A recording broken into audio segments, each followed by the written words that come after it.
Assalamualaikum student, this is your teacher Mohammed Hassan and you are watching physics के concept with Mohammed Hassan YouTube channel.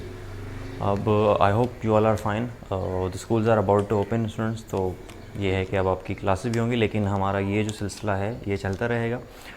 आज हम अपने chapter electrostatics में capacitor combination of capacitor का जो हमारा जो दूसरा आज हमने कॉम्बिनेशन जो करना था, जैसे कि आप देख रहे हैं हमारे पास पैरेलल कैपेसिटर. इससे पहले हम सीरीज़ कैपेसिटर और कैपेसिटर क्या होता है वो डिटेल लेक्चर्स जो हैं वो अपने कर चुके हैं. तो स्टूडेंट आज का जो हमारा टॉपिक है वो है पैरेलल कॉम्बिनेशन. पैरेलल कॉम्बिनेशन के ऊपर बात करते हैं. तो जैसा कि आपके पास ये डायग्राम में है कि यहाँ पे आप देख रहे हैं ये 3 कैपेसिटर हैं C1, C2, C3. अब ये क्या है इंडिविजुअली क्या है हमारे पास, each capacitor, both of the ends of each capacitor is directly joint to one common point. जैसे हमारे पास ये 2 पॉइंट हैं और यहाँ पे डायरेक्टली हर एक कैपेसिटर जो है वो अटैच्ड है, और ये पॉइंट्स डायरेक्टली क्या हैं बैटरी के पास जो हैं अटैच्ड हैं. तो इस तरह का कॉम्बिनेशन जो है हमारे पास वो क्या कहलाता है, पैरेलल कॉम्बिनेशन, जिसमें क्या हो हमारे पास both ends of the capacitor are joint at the common points which are directly attached with the battery. So this type of combination or connection is known as parallel combination. तो parallel combination के बारे में थोड़ा सा लिखते हैं. In parallel combination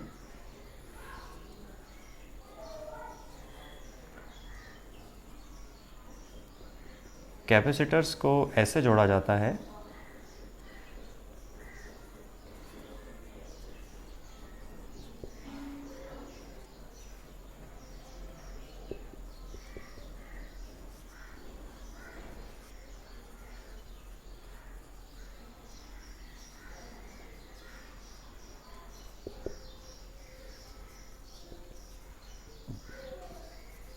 जो कि क्या है बैटरी के साथ डायरेक्टली अटैच्ड है.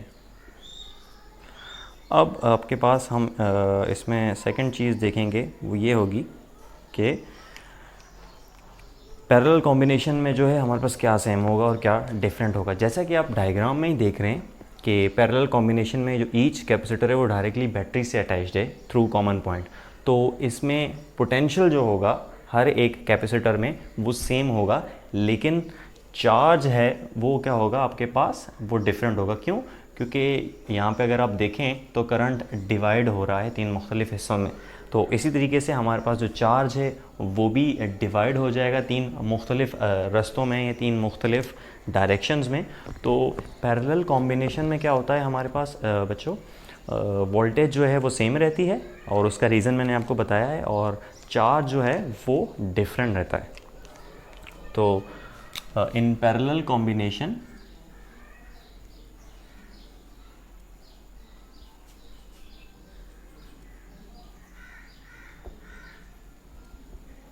the potential is same, electric potential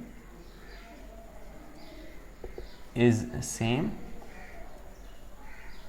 but charge Q is different. charge Q क्या है डिफरेंट होगा. अब जैसा कि आपको पता है बच्चों के करंट की कैपेसिटेंस की इक्वेशन क्या होती है, Q is equal to C V या C is equal to Q over V. ये कैपेसिटेंस की इक्वेशन है हमारे पास, कैपेसिटेंस ऑफ अ कैपेसिटर की. लेकिन चूँकि यहाँ पे हमारे पास चार्ज जो है वो डिफरेंट है, तो हमें पहले इक्विवेलेंट कैपेसिटेंस के लिए निकालना पड़ेगा चार्ज. तो चार्ज ऑन Q1 क्या होगा हमारे पास, Q1 is equal to C1V. इसी तरीके से Q2 एट कैपेसिटर 2 जो है चार्ज वो क्या होगा C2V. इस तरीके से Q3 जो होगा वो C3V होगा. तो जो टोटल इक्विवेलेंट कैपेसिटेंस होगी वो क्या होगी, इन तमाम का सम होगी. तो Q equivalent is equal to Q1 plus Q2 plus Q3 up to nth term तक. तो इक्विवेलेंट कैपेसिटेंस भी जाहिर सी बात है आपके पास QE is equal to C equivalent V होगा. इस तरह से हमारे पास इसका हमने फॉर्मूला भी लिख लिया है. अब इस इक्वेशन में तमाम वैल्यूज़ हम पुट कर दें तो ये हो जाएगा C equivalent V is equal to C1V plus C2V plus C3V and up to nth term. तो यहाँ से कॉमन क्या आ रहा है, वोल्टेज कॉमन आ रही है. ठीक है, तो यहाँ से भी आ जाएगा, तो C इक्विवेलेंट V आप लिखेंगे और यहाँ से वोल्टेज कॉमन आ गया तो ये आ जाएगा C1 plus C2 plus C3 up to nth term. तो ये वोल्टेज यानी कि पोटेंशियल से पोटेंशियल कैंसिल आउट हो जाएगा। तो what we have left this equation which is C equivalent is equal to C1 plus C2 plus C3 up to nth term तक जो है हमारे पास आएगा। तो इसे हमने क्या कर लिया है, we have actually derive the equivalent capacitance formula for parallel combination. अब अगर आप स्टूडेंट यहाँ देखें कि फार्मूला क्या सजेस्ट कर रहा है, तो फार्मूला शोज कि the total equivalent capacitance of a parallel combination is equal to the algebraic sum of all the capacitors which are attached. यानी कि जो टोटल इक्विवेलेंट कैपेसिटेंस होगी वो क्या होगी, वो अलजेब्रिक सम होगी तमाम कैपेसिटर्स का जो कि अटैच्ड हैं हमारे पास एक सर्किट में, जो कि पैरेलल कॉम्बिनेशन का सर्किट है। अब यहाँ पर थोड़ा सा और अगर इसको देखा जाए तो इक्विवेलेंट कैपेसिटेंस जो होती है पैरेलल कॉम्बिनेशन में वो हमेशा ज़्यादा होती है। किससे?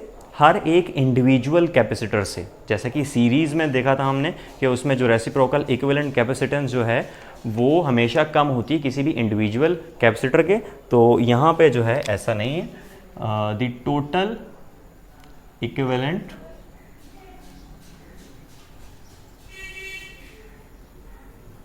Capacitance is equal to the algebraic sum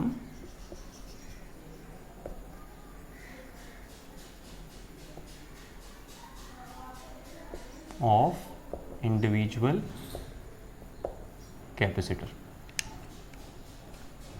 is greater than, not equal, is greater than।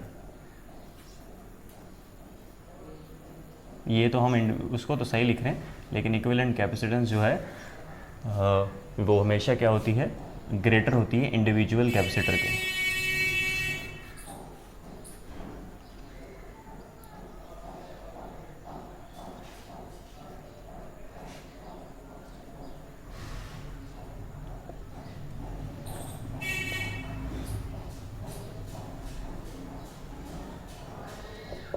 Parallel combination में ऐसा होता है कि जो हमारे पास इक्विवेलेंट कैपेसिटेंस है वो हमेशा ज़्यादा होती है इंडिविजुअल कैपेसिटर की वैल्यू से। तो इसका हमें ये भी फ़ायदा होता है, अगर एडवांटेजेस देखें तो पैरेलल कॉम्बिनेशन में जो हमारे पास कैपेसिटेंस होती है वो इंक्रीज्ड मिलती है। तो एट मॉडरेट वोल्टेज या एट लो वोल्टेज हमें एक ऐसा इंडिविजुअल कैपेसिटर मिल जाता है जो हमें क्या करता है, एक बड़ी वैल्यू देता है।